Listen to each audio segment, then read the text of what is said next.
Not even for 10 million would I want her, says the mafia boss, until she talks to a man and he loses control. The Velvet Rose was the kind of restaurant where reservations required 3 months' notice and a bank account most people would never see in their lifetime. Crystal chandeliers cast prismatic light across marble floors, and every table held conversations that could shift millions of dollars with a single handshake.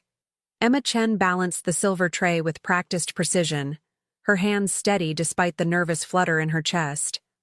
6 months working here, and she still felt like an imposter among the designer gowns and tailored suits. Her simple black uniform and white apron marked her as invisible, exactly how she preferred it. "Table 7 needs their wine," Marcus, the head waiter, whispered as he passed. His eyes held a warning she didn't understand.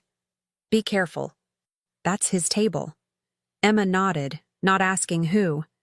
In a place like this, there was always someone important, always someone dangerous. She'd learned to serve with a smile, never making eye contact, never asking questions. Ghosts were safer than people with power. She lifted the 1982 Chateau Margaux, a bottle worth more than her entire month's rent, and made her way across the restaurant. Table 7 sat in the corner, strategically positioned to observe the entire room. 3 men in expensive suits occupied the space, but her attention locked on the one in the center. He was perhaps 35, with jet black hair swept back from a face that could have been carved from stone. Sharp jaw, dark eyes that seemed to absorb light rather than reflect it, and an air of absolute control that made the space around him feel compressed. His charcoal suit probably cost more than her car. A thin beard traced his jawline with precision. Emma approached, her pulse quickening for reasons she couldn't name. "Your wine, sir." She began to pour, focusing on the task rather than the man. The ruby liquid caught the light, and she felt, rather than saw his gaze shift to her. It was like standing in a spotlight, exposing, uncomfortable, inescapable. "Moretti," one of his companions said, continuing their conversation. "The Calabrese family is pushing into the docks again. We need to respond before—" "Not here." The man's voice cut through the discussion like a blade through silk. Deep, controlled, absolutely final. When he spoke, others obeyed. Emma felt the temperature of the room shift. Her hand trembled, just slightly, and she overcorrected. The wine bottle tilted too far, and liquid splashed across the pristine white tablecloth, droplets hitting the sleeve of his jacket. Time stopped. Emma's breath caught in her throat as she stared at the dark stain spreading across fabric that probably cost thousands. Her mind went blank, every apology she'd ever learned evaporating in the face of pure terror. I'm so sorry." The words tumbled out in a whisper. She grabbed a napkin, reaching toward his sleeve without thinking. His hand caught her wrist, not violently but firmly. His touch was warm, and the contact sent an unexpected jolt through her system. "Don't!" Emma froze, finally meeting his eyes. They were darker than she'd realized, almost black in the dim light, and they studied her with an intensity that made her feel dissected. He wasn't angry. He was evaluating. "I'll pay for the cleaning," she managed, knowing even as she said it that she couldn't possibly afford it. "Please, I'm so sorry. It was an accident." "Look at me." It wasn't a request. Emma's eyes, which had dropped to the table in shame, lifted back to his face. "What's your name?" "Emma." Her voice was barely audible. "Emma Chen." He released her wrist slowly, deliberately. "How long have you worked here, Emma Chen?" 6 months. "And in 6 months you've never spilled anything before tonight." He made it a statement, not a question. Somehow, he knew. "Why now?" "Because you terrify me," she wanted to say.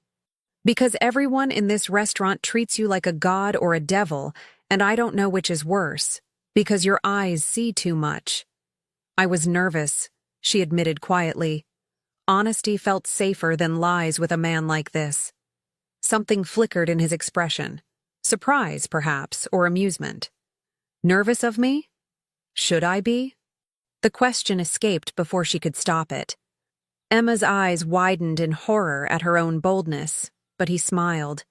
It was a small, cold smile that didn't reach his eyes, but it transformed his face from merely handsome to devastating.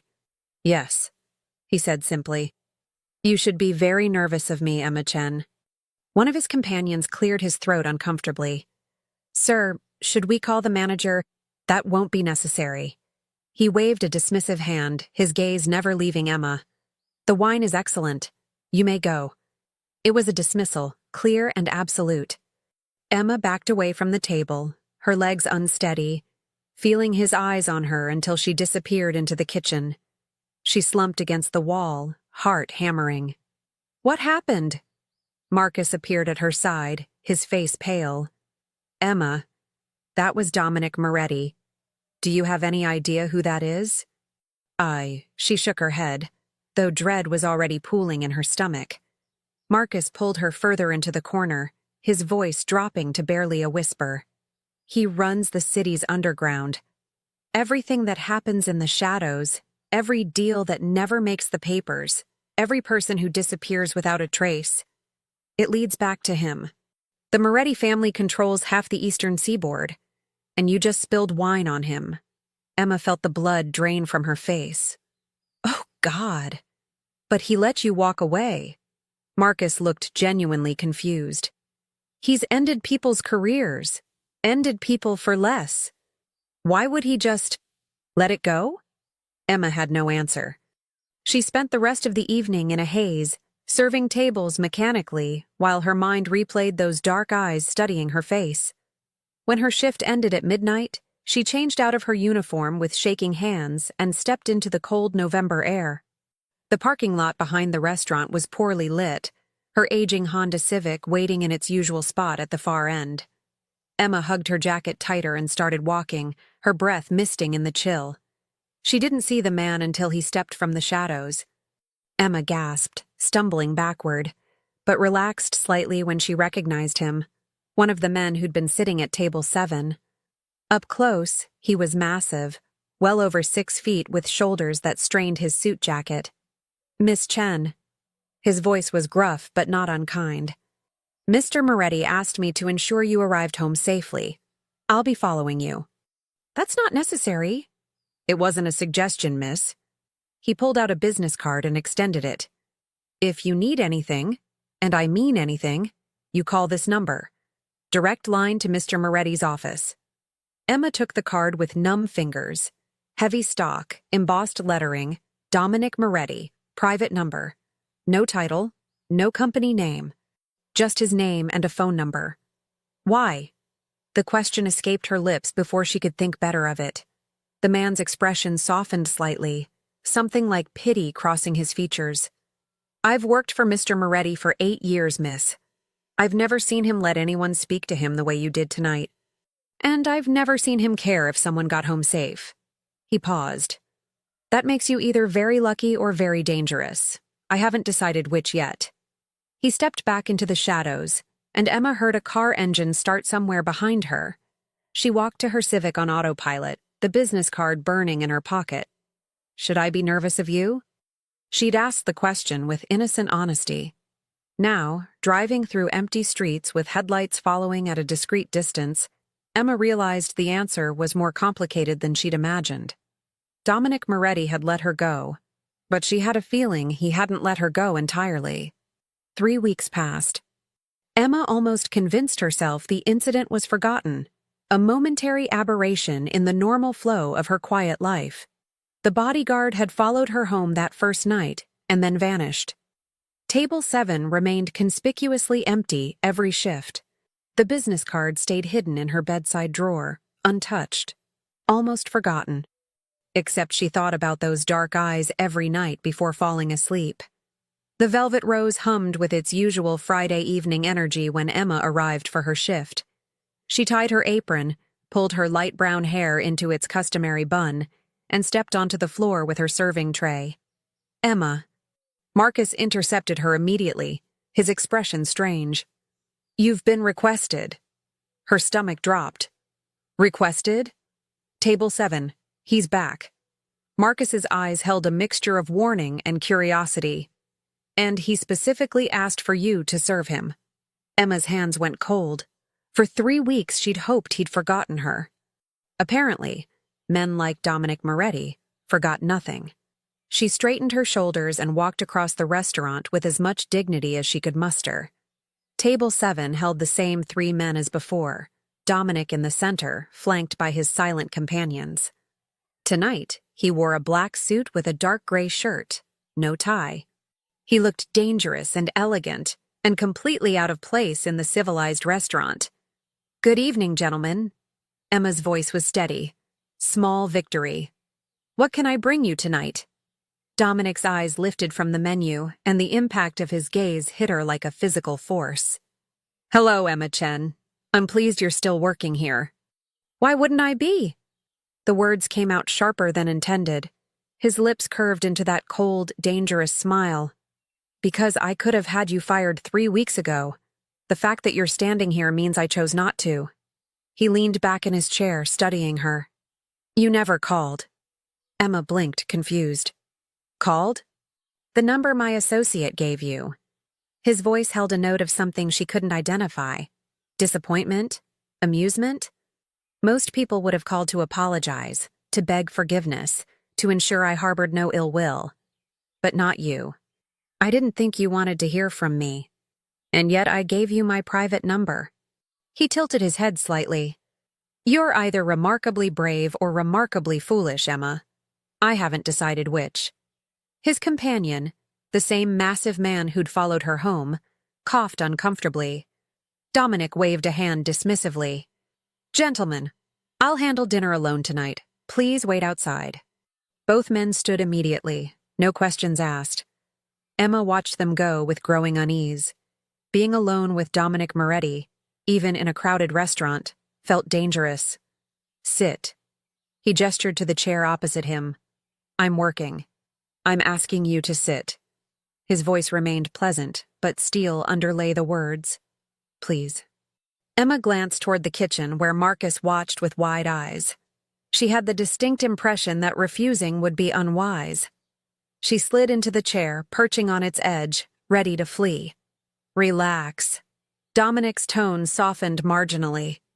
"I'm not going to hurt you, Emma, despite what you may have heard about me." "I haven't heard anything about you." The lie was instinctive. His laugh was low and genuinely amused. "Now, who's lying? You work in this restaurant. You've heard everything about me." He leaned forward, elbows on the table. "Let me guess what they told you. That I'm dangerous, that I control the city's underground. That people who cross me disappear, that I've built an empire on fear and violence." His eyes locked onto hers. "All of it is true, Emma. Every word." Emma's throat went dry. "Then why am I sitting here?" "Because 3 weeks ago, you looked at me and didn't see a monster. You saw a man whose suit was ruined, and you apologized with genuine sincerity." His voice dropped lower. "Do you know how rare that is? Everyone who looks at me sees my reputation first. You saw a person. I didn't know who you were. And when you found out?" He leaned closer.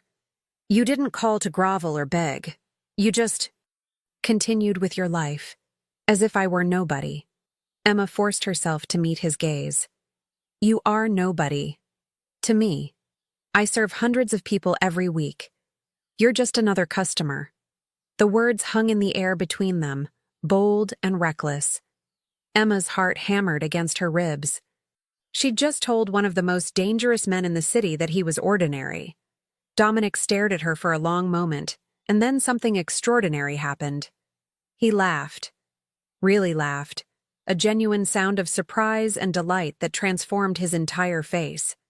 The cold, calculating crime lord vanished, replaced by someone younger, more human, almost vulnerable. "Remarkable," he said when the laughter faded.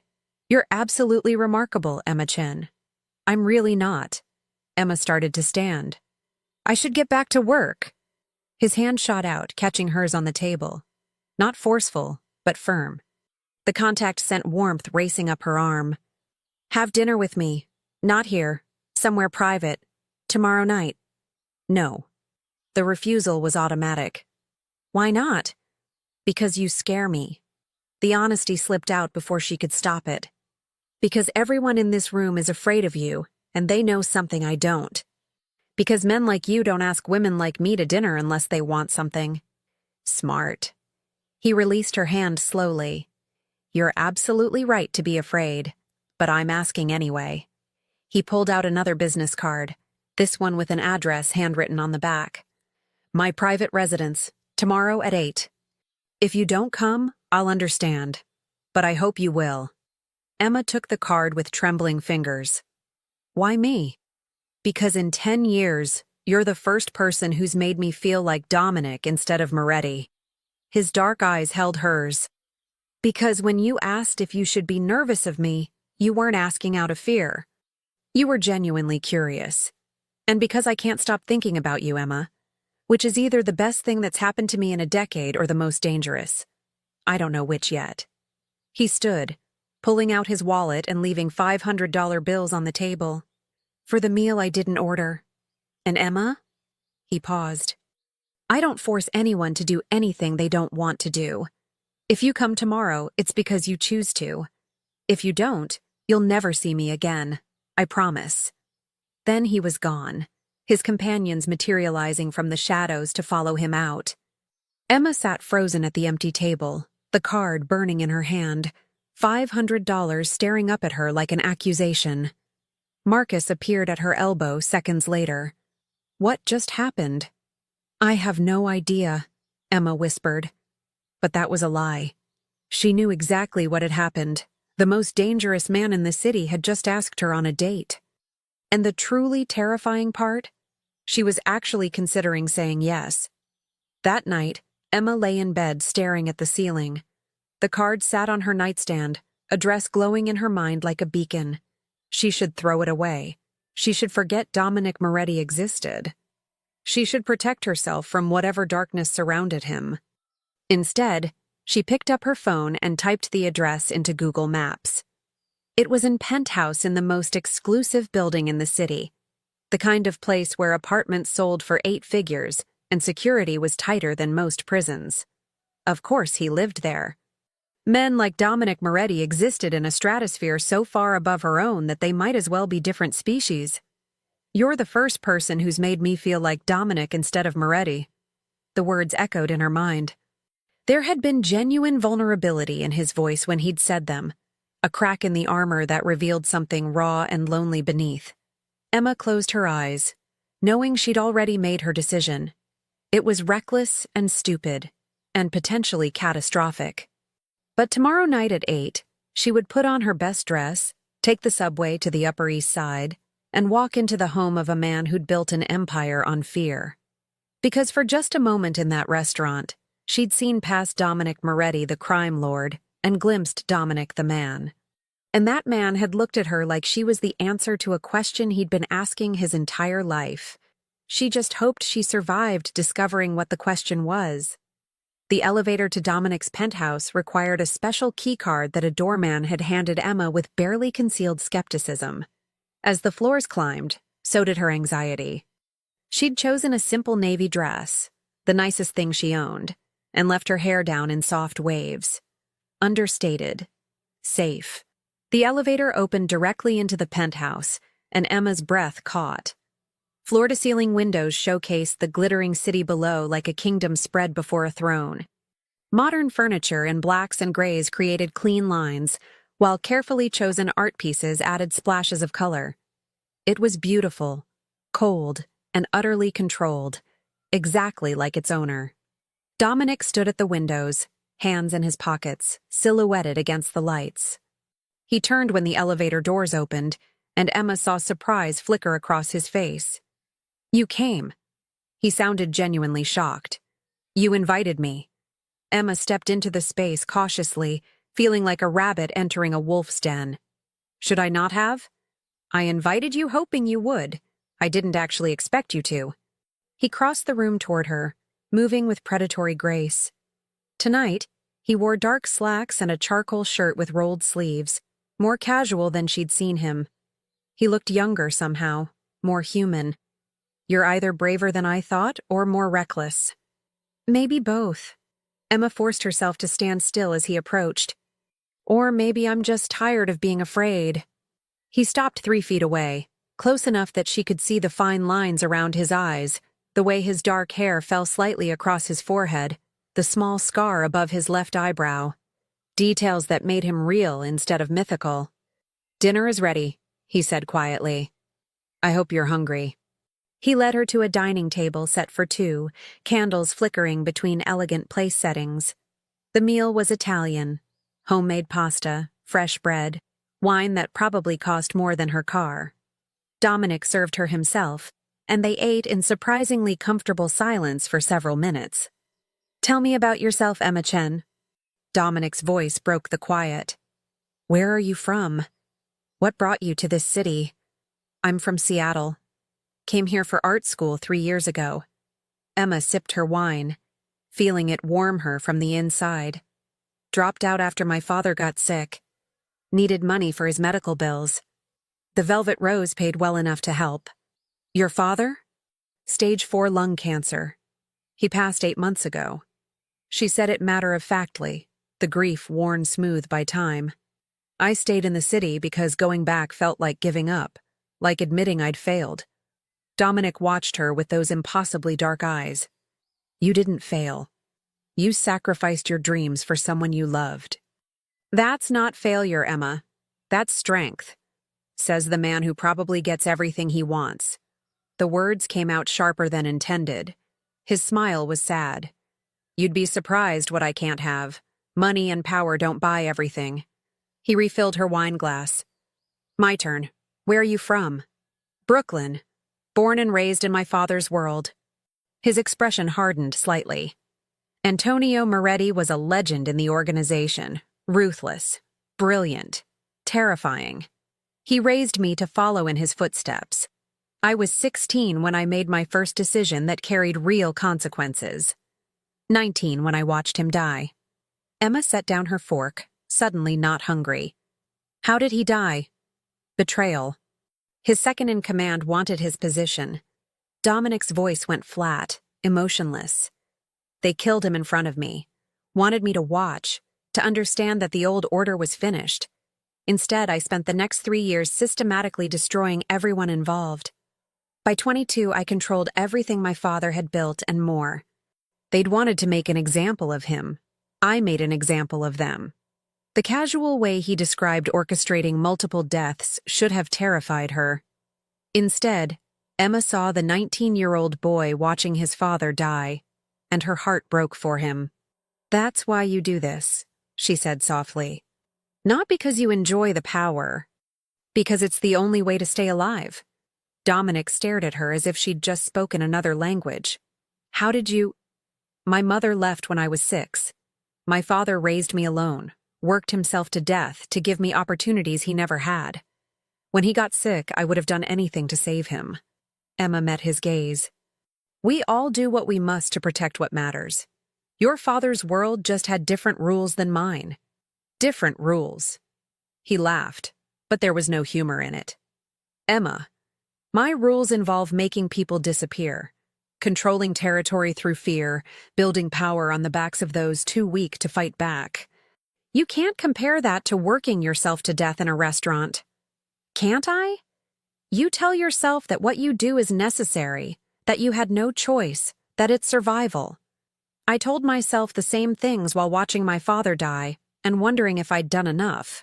She leaned forward. "We're not as different as you think, Dominic. We just wear different masks." He reached across the table, his fingers brushing hers. The contact sent electricity through her system. "You see past every defense I have. How do you do that?" "Because I'm not looking at the mafia boss," Emma said quietly. "I'm looking at you." Dominic's hand tightened on hers, and for a moment, neither of them moved. The air between them felt charged, dangerous, impossible to ignore. Then he stood abruptly, pulling her up with him. "Come here." He led her to the windows, the city spreading below them like stars fallen to earth. His hands rested on her shoulders from behind, warm and solid. "This is my kingdom," he said softly. "Every building you see, every street, every shadow. I control it all. People fear me because I've earned that fear. I've destroyed families, ended lives, built an empire on blood and power. His voice dropped to a whisper. And none of it matters when you look at me the way you do. Emma turned in his arms, tilting her head back to meet his eyes. How do I look at you? Like I'm worth saving. His hand came up to cup her face, thumb brushing her cheekbone. Like there's still something human left inside me. There is. Emma's voice was barely audible. I can see it. Emma. Her name on his lips sounded like a prayer and a curse combined. You should run from me. Everything I touch turns dark. Everyone who gets close to me gets hurt. I'm trying to do the right thing and warn you away. Then why did you invite me here? Because I'm selfish. His forehead touched hers, and Emma felt his breath against her lips. Because for the first time in 10 years, I want something more than power. I want you, Emma. And I know that makes me the most dangerous thing in your life. Kiss me. The words escaped before she could stop them. Dominic's eyes darkened. If I kiss you, I won't let you go. You understand that? Once I claim you as mine, my entire world will know. And that makes you a target. I don't care. You should. But even as he said it, his mouth was lowering to hers. The kiss was soft at first, tentative, questioning. Then Emma's hand slid into his hair and something inside him broke. He kissed her like a drowning man finding air, like she was the only real thing in a world of shadows. His arms wrapped around her waist, pulling her against him, and Emma melted into his embrace. When they finally broke apart, both breathing hard, Dominic rested his forehead against hers. I'm going to protect you, Emma, whatever it costs. From what? He pulled back, and the vulnerability in his expression morphed into something harder. From my world, from my enemies, from everyone who will see you as my weakness and try to use you against me. His jaw tightened. I have rivals who would kill you just to hurt me. Starting tomorrow, you'll have protection. You won't see them, but they'll be there. Dominic, this isn't negotiable. His voice turned steel. I'm not losing you. Not to them. Not to anything. Emma should have been terrified. She should have run for the elevator and never looked back. Instead, she pulled him down for another kiss, choosing him despite every logical warning screaming in her mind. They spent the next 3 hours talking about art and music and childhood dreams and the people they'd lost. Dominic showed her the library he kept hidden behind a false wall, shelves filled with first editions and rare manuscripts. Emma told him about the painting she'd abandoned halfway through when her father got sick, still sitting unfinished in her studio apartment. At midnight, he insisted on having his driver take her home. In the car, Emma's phone buzzed with an unknown number. Thank you for tonight. For seeing me instead of the monster. Emma smiled, typing back, thank you for letting me see. She fell asleep that night thinking about dark eyes and dangerous hands and the way Dominic Moretti looked at her like she was worth dying for. 2 days later, everything changed. Emma was closing the restaurant, counting tips in the back office when Marcus burst through the door. His face was white as paper. Emma, there are men outside asking for you. They're not Moretti's people. Her blood went cold. She'd seen Dominic's protective detail, silent, efficient, professional. Marcus's terror suggested these men were something else entirely. What do they want? They want you to come with them. They said if you don't, they'll make sure no one in this restaurant leaves alive tonight. Marcus grabbed her arm. Emma, one of them has a photo of you and Moretti. They know. Emma's mind raced. Dominic had warned her this would happen, that his enemies would find her. She just hadn't expected it to be so soon. She reached for her phone, pulling up Dominic's number, but Marcus snatched it from her hand. They said no calls. They said if Moretti finds out, they'll start killing immediately. Emma, there are 20 innocent people in this restaurant. What do we do? Through the office window, Emma could see 3 men in dark suits standing in the dining room. One of them held something under his jacket, the unmistakable shape of a weapon. His eyes found hers through the glass, and he smiled coldly. Then he pulled out his phone and showed her the screen. A message, written in blocky letters, "Come quietly or they all die. You have 60 seconds. Emma's hands shook as she looked at Marcus's terrified face, at the oblivious customers finishing their meals, at the photo of her and Dominic that the stranger held like a death sentence. 60 seconds to make an impossible choice. She walked toward the door. Emma's hands were bound behind her back, the zip tie cutting into her wrists. The van had no windows, just darkness and the smell of stale cigarettes. She'd counted 3 men, the one who'd shown her the message, a driver, and someone in the back with her who hadn't spoken a word. They'd walked her out through the kitchen exit, past terrified staff who'd been ordered to stay silent. Marcus had tears streaming down his face as she passed. No one had called the police. No one had tried to stop them. Fear was a powerful silencer. The van stopped after what felt like hours but was probably only 20 minutes. When the doors opened, Emma found herself in an abandoned warehouse district, the kind of place where screams went unheard and bodies were found weeks later. Out! The silent man finally spoke, dragging her from the van. Emma stumbled on the concrete, her heels catching. She'd been closing the restaurant, still in her work uniform. The November wind cut through the thin fabric and she shivered. They led her into a warehouse that smelled of rust and decay. A single light bulb hung from the ceiling, casting harsh shadows. In the center of the space sat a metal chair, and standing beside it was a man who made her blood run cold.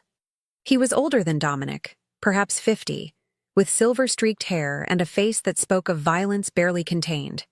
His suit was expensive but worn, like a king whose kingdom was crumbling. When he smiled, Emma saw cruelty in every line. "Miss Chen." His voice was smooth, cultured, at odds with the warehouse surroundings. "Thank you for joining us. I'm Vincent Calabrese." The name meant nothing to Emma, but the way he said it suggested she should be impressed, or terrified. "What do you want?" Her voice shook despite her best efforts. "What I want," Vincent said, circling her slowly, "is to destroy Dominic Moretti. And you, my dear, are going to help me do exactly that." "I don't know what you're talking about." "Please, don't insult my intelligence." He pulled out his phone, showing her photos. Emma and Dominic at the restaurant. Emma entering his building. Emma in his car. Dozens of images documenting their relationship. The great Dominic Moretti, the man who claims to feel nothing, who's built an empire on cold calculation, has fallen for a waitress. He laughed. It's almost poetic. Emma's mind raced. She needed to stall, to think, to find a way out. "He doesn't care about me. We've only seen each other a few times." "Liar." Vincent's hand shot out, gripping her chin. Not violently, but firmly enough to make his point. "I've had people watching him for months. The great untouchable Moretti, who's never shown interest in anyone, suddenly can't stop thinking about you. He's assigned 3 men to protect you. He's running background checks on everyone in your life. He's making mistakes because he's distracted." He released her roughly. "You've made him weak, Miss Chen. And weakness is opportunity." He gestured to one of his men, who brought over a video camera on a tripod. "Here's what's going to happen. You're going to send him a message. You're going to beg him to come save you. And when he does, I'll be waiting. He won't come." Emma forced conviction into her voice. "He'll know it's a trap." "Of course he'll know it's a trap." Vincent's smile widened. "And he'll come anyway. Because you've done what no one else could. You've given the monster a heart, and now I'm going to cut it out." Meanwhile, across the city, Dominic sat in his office reviewing territorial reports when his phone rang. The number was blocked, which immediately raised his alert level. "Moretti." "Sir?" The voice belonged to Marcus, and it was shaking. "They took her. Men came to the restaurant. They had weapons. They said they'd kill everyone if she didn't go with them. Emma, she just walked out. To save us. She sacrificed herself." Dominic was on his feet before Marcus finished speaking, his blood turning to ice. "When?" 20 minutes ago. They put her in a black van. No plates. I called you as soon as they left. Where are my men? Dominic's voice was deadly calm, the kind of calm that preceded storms. She should have had protection. They did, sir. But these men, they threatened the whole restaurant. Your men couldn't act without causing casualties. Emma made the choice to go. Dominic's hand tightened on the phone until it creaked. Send me everything. Security footage, descriptions, anything. He was already moving, pulling on his jacket, checking the weapon he kept in his desk drawer. And Marcus? Thank you for calling. You may have saved her life. He hung up and immediately dialed his second-in-command. Vincent has Emma. Mobilize everyone. I want every warehouse, every property, every location that bastard owns identified in the next 10 minutes. And get me a strike team ready. Sir, if it's a trap, of course it's a trap. Dominic's voice could have frozen fire. But I'm walking into it anyway. Because if anything happens to her, I'll burn this city to the ground until nothing remains but ashes.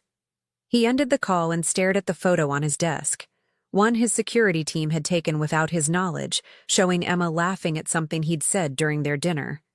In that moment, surrounded by candlelight, she'd looked like salvation made flesh. Now she was in the hands of a man who'd destroy anything beautiful just to watch it break. Dominic's phone buzzed with incoming information. Properties owned by Calabresi or his associates, filtered by likelihood. Abandoned warehouses topped the list. Vincent preferred theatrical settings for his revenge. Another buzz. This time a video file from an unknown number. Dominic's blood ran cold as he opened it.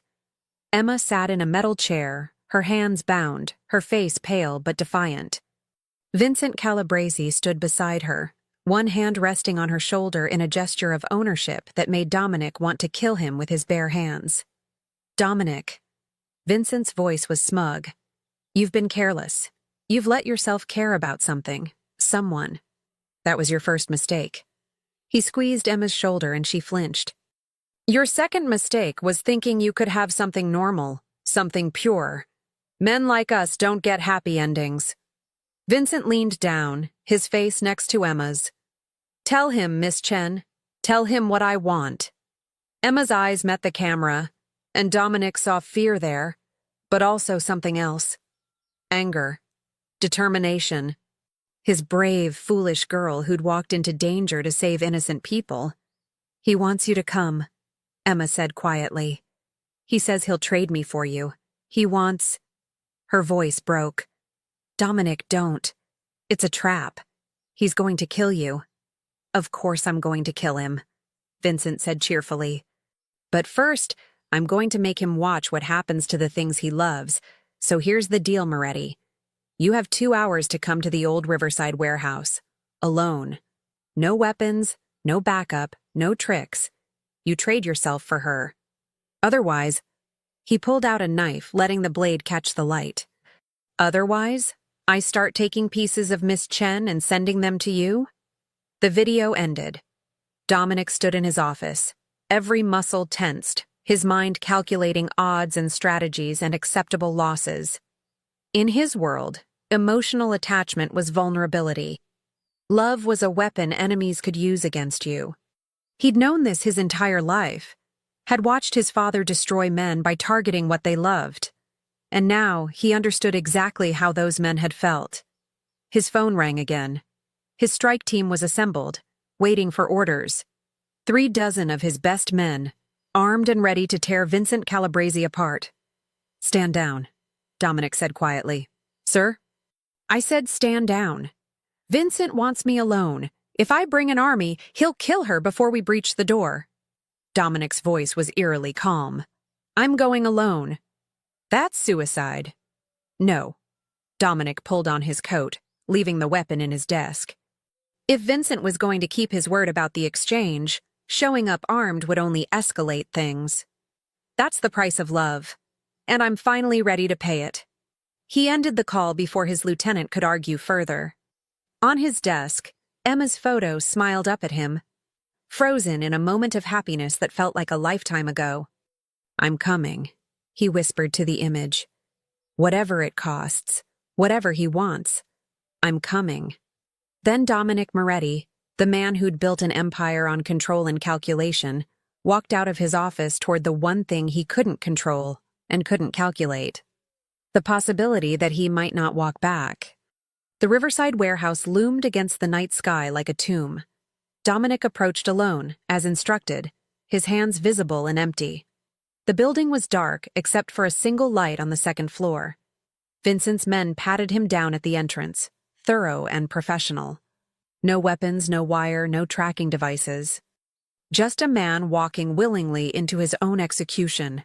They led him upstairs to a vast open space where Emma sat in that metal chair, still bound, tears streaming down her face. Vincent stood beside her, that knife still in his hand, catching the harsh light. Moretti. Vincent's smile was triumphant. I didn't think you'd actually come. Let her go. Dominic's voice was steady despite the terror clawing at his chest. You have me. That's what you wanted. Let her go. In a moment. Vincent circled Emma slowly. First, I want you to understand what this feels like. 10 years ago, you destroyed my family. You took everything from me. My territory, my reputation, my brother. His voice dropped to a whisper.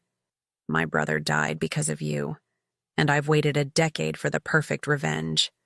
Dominic remembered. The Calabrese operation had tried to push into his territory, using methods that endangered civilians. Dominic had responded swiftly and decisively. Vincent's brother had been leading the operation. Your brother made his choice, Dominic said quietly. I made mine. And now I'm making mine. Vincent pressed the knife to Emma's throat, not cutting, just resting there. A promise. How does it feel, Moretti, knowing that your love has killed her, that your weakness is her death sentence? Emma's eyes met Dominic's across the warehouse. In them, he saw no accusation, no regret. Just love, pure and terrifying and absolutely suicidal. I love you, she mouthed silently. Dominic's heart shattered. Take me, he said, his voice breaking for the first time in years. Kill me however you want. Slowly, if that makes you feel better. But let her walk out of here first. Please. She's innocent in this. Vincent studied him, surprised by the genuine desperation in Moretti's voice. You really do love her. The great Dominic Moretti, reduced to begging. He laughed. This is even better than I'd hoped. Name your price, Dominic said desperately. Everything I own, my entire empire. Every dollar, every property, every connection, all of it. Just let her go. You'd give up everything? Vincent's eyes narrowed. Your father's legacy? Everything you've built? In a heartbeat. Dominic took a step forward, hands raised. I'll sign it all over to you right now. Witnessed and legal. You'll own the Moretti empire. Just let her go. Vincent stared at him for a long moment, then threw his head back and laughed. You magnificent fool. She really did destroy you. He lowered the knife slightly. But here's the thing, Moretti. I don't want your empire. I want you to suffer the way I suffered. And the best way to do that? The knife pressed harder against Emma's throat. Is to take from you what you took from me. No! Dominic lunged forward, but Vincent's men caught him, holding him back. Vincent raised the knife, and Emma moved. Later, Dominic would realize that Emma had been working on the zip tie binding her wrists for the past hour, using the rough edge of the metal chair to slowly wear through the plastic. Later, he would understand that her terrified compliance had been an act, buying time while she planned. But in that moment, all he saw was Emma exploding from the chair, with the fury of someone who decided she wasn't going to be anyone's victim. She slammed her head backward into Vincent's face, the crack of impact echoing through the warehouse. Vincent stumbled, and Emma dropped to the floor, rolling away from the knife. Her hands came free, the zip tie finally snapping, and she grabbed a piece of rusted pipe that had been lying near the chair. Emma! Dominic fought against the men holding him, but they were too strong. Vincent recovered quickly, rage replacing his smug confidence. Blood poured from his nose. You little... Emma swung the pipe, not at Vincent, but at the light bulb overhead. Glass exploded, plunging the warehouse into darkness. Chaos erupted. Dominic heard shouting, running footsteps, Vincent screaming orders. He used the confusion to break free from his captors, his years of experience navigating by sound and instinct. His hand connected with flesh, one of Vincent's men, and Dominic brought him down with practiced efficiency. "Emma!" he shouted into the darkness. "Where are you?" "Here!" Her voice came from somewhere to his left. Dominic moved toward it, dodging bodies in the dark, until his hands found hers. Even in the pitch black, her touch was unmistakable. "Are you hurt?" "No." "You?" "We need to leave. Now." He pulled her toward where he remembered the exit being. But Vincent's voice cut through the darkness. "Lights! Someone get the fucking lights!" A flashlight beam cut through the blackness, then another. Emma and Dominic were exposed, halfway to the stairs. Vincent stood near the chair, his face a mask of blood and rage, gun now in his hand. "You're not leaving!" Vincent snarled. He raised the weapon, pointing it at Emma. "If I can't make you suffer slowly, I'll do it quick." Time crystallized. Dominic saw the gun, saw Vincent's finger tightening on the trigger, saw Emma's wide eyes reflecting the flashlight beams. Every second stretched into eternity. He moved. Dominic threw himself in front of Emma, his body a shield, waiting for the impact of the bullet. But the shot never came. Instead, Vincent froze, his eyes going wide with shock. "Drop it, Vincent." A new voice echoed through the warehouse, calm and authoritative. Dominic turned to see his lieutenant standing at the entrance, surrounded by a dozen men, all armed. But they weren't pointing weapons at Vincent's crew. They were simply present, a show of force without escalation. "Sir," his lieutenant called out, "we have the building surrounded. We've also contacted the FBI regarding Vincent's outstanding warrants. They're very interested in his location." A pause. "They'll be here in approximately 4 minutes. Vincent's face went white. "You called the feds? You never call the feds." "Desperate times." Dominic straightened, pulling Emma behind him protectively. "See, Vincent, you made a mistake. You assumed I'd come alone because I'm emotional and reckless. But I'm not just a man in love. I'm still Dominic Moretti." His voice turned cold. "I came alone as requested, but I never said my people wouldn't follow at a distance. And while you were playing your little revenge game, they were documenting everything." His lieutenant held up a phone. "Every word you said about your criminal operations, every threat you made, every admission of guilt, all recorded and already sent to the appropriate authorities." He smiled. "You're going to prison, Vincent. For a very long time." Vincent's hand shook, the gun wavering. "You can't do this. You don't work with the feds. It violates every code." "I don't care about the code." Dominic's voice was flat. "I care about her. And if protecting her means breaking every rule I've ever lived by, then I'll burn my entire world to the ground without hesitation." Sirens wailed in the distance, growing closer. Vincent looked around wildly, seeing his escape routes blocked, his men outnumbered, his plans crumbling. "You'll pay for this, Moretti," Vincent spat. "The organization will never accept—" "The organization," Dominic interrupted coldly, "will accept what I tell them to accept. Or they'll face the same choice you're facing right now." Vincent's eyes darted between Dominic, the exits, and his own men. The sirens were getting closer. Federal agents would be here any second. He was out of options. But Emma had been watching Vincent carefully, and she saw the moment he made his decision. The moment he decided that if he couldn't have revenge, he'd have death. "Dominic!" Emma screamed as Vincent raised the gun toward himself. Dominic reacted instinctively, his hand shooting out. "Don't! Vincent, don't!" But Vincent wasn't aiming at himself. In one final act of spite, he turned the gun toward Emma. Everything happened in slow motion. Emma saw the weapon swing toward her. Dominic was already moving, but too far away. Vincent's finger tightened on the trigger. and Emma did something that would haunt her for years to come. She spoke. "Your brother wouldn't want this," she said quietly, her voice cutting through the chaos. "He wouldn't want you to become a murderer of innocent people just to hurt Dominic." Vincent froze, the gun still pointed at her. "You don't know anything about my brother." "You're right. I don't." Emma took a careful step forward, ignoring Dominic's sharp intake of breath. "But I know about loss. I know about grief. And I know that the people we love wouldn't want us to destroy ourselves for revenge." She gestured around the warehouse. "This? Killing an innocent woman? That's not justice. That's just becoming the very thing you hate." "He killed my brother." Vincent's voice broke. "He took everything from me. And now you've let him take even more." Emma's voice gentled. "Your freedom, your future, your honor. Because you couldn't let go of the past." She met his eyes. "Your brother is gone. Nothing you do here will bring him back. But you can choose not to become a monster in his memory." Vincent stared at her for a long moment, tears mixing with the blood on his face.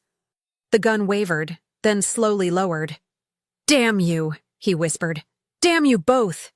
The gun clattered to the floor. Federal agents burst through the doors seconds later, shouting orders, securing the scene. Vincent offered no resistance as they cuffed him, his fight finally gone. As they led him away, he looked back at Dominic one final time. "She's too good for you, Moretti. You know that, right?" "Every single day," Dominic replied quietly. Then Vincent was gone, and Emma found herself wrapped in Dominic's arms, his whole body shaking against hers. "You terrifying, brilliant, insane woman," he murmured into her hair. "You could have been killed. So could you." Emma pulled back to look at him. "You are going to trade your life for mine." Without hesitation. His hands framed her face. "Emma, I meant every word. I would have given him everything. My empire, my power, my life, all of it. You're worth more than anything I've built. Dominic, I'm done." The words came out firm, final. "This life, this world, all of it. I'm walking away." Emma stared at him. "What?" "You heard me." Dominic looked around at his men, at the warehouse, at the life he'd built. "I'm leaving the organization. All of it. I'll turn everything over to my lieutenant, set up a proper succession, but I'm done." His eyes came back to hers. "I want a normal life, Emma. With you. No more territory wars. No more fear. No more being someone people run from. I just want to be Dominic. The man you see when you look at me. They won't let you just walk away," Emma said quietly. "You said so yourself. No one leaves. Then I'll make them understand." Dominic's voice turned hard. "One way or another. Because I've already made my choice. I choose you. I choose us. I choose life over empire." A federal agent approached them, a woman in her 40s with sharp eyes. "Mr. Moretti, we'll need statements from both of you. And there's the matter of your business operations." Dominic met her gaze steadily. "I'm prepared to cooperate fully with any investigation, but first I need to know. Emma Chen is under no suspicion of any wrongdoing, correct? She's a victim in this." "That's our understanding, yes." "Good." Dominic nodded. "Then I'll answer any questions you have.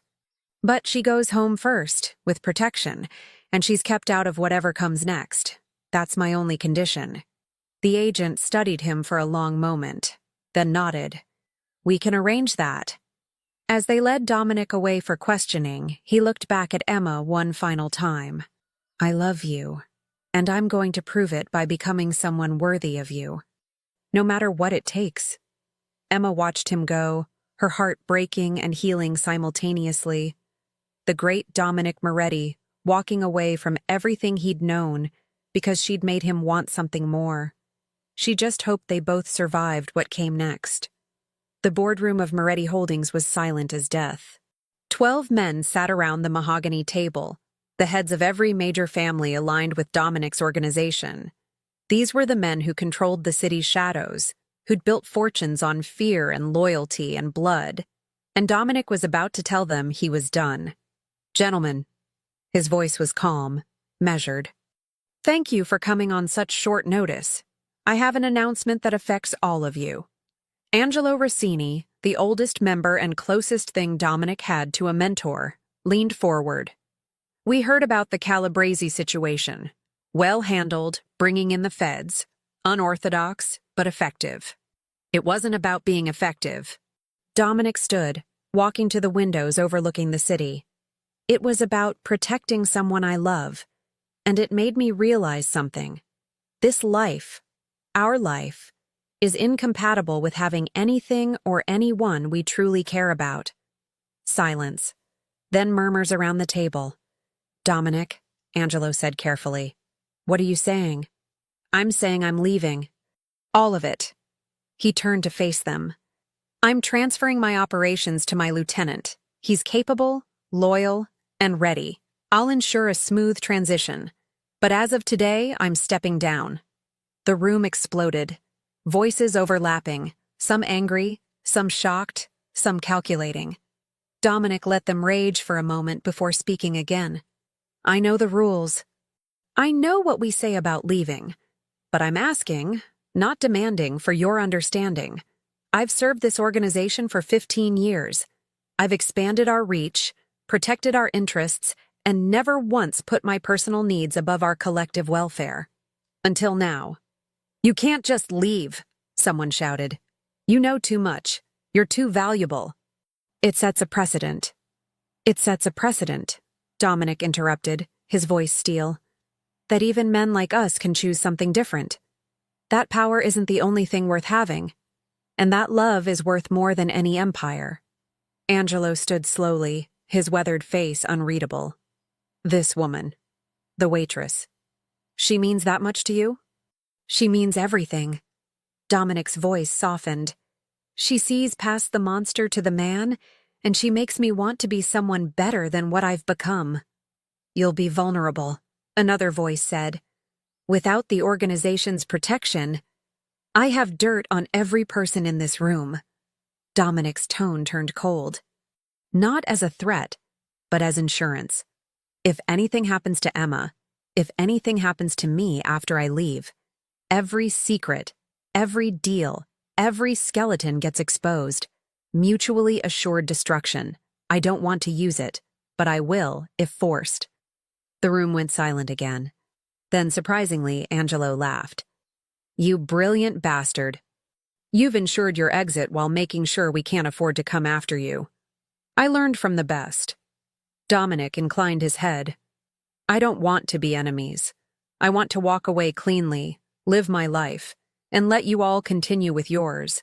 We part as allies, not adversaries." Angelo looked around the table, reading the room. Finally, he nodded. "I think I speak for most of us when I say, we understand. No one lives this life forever.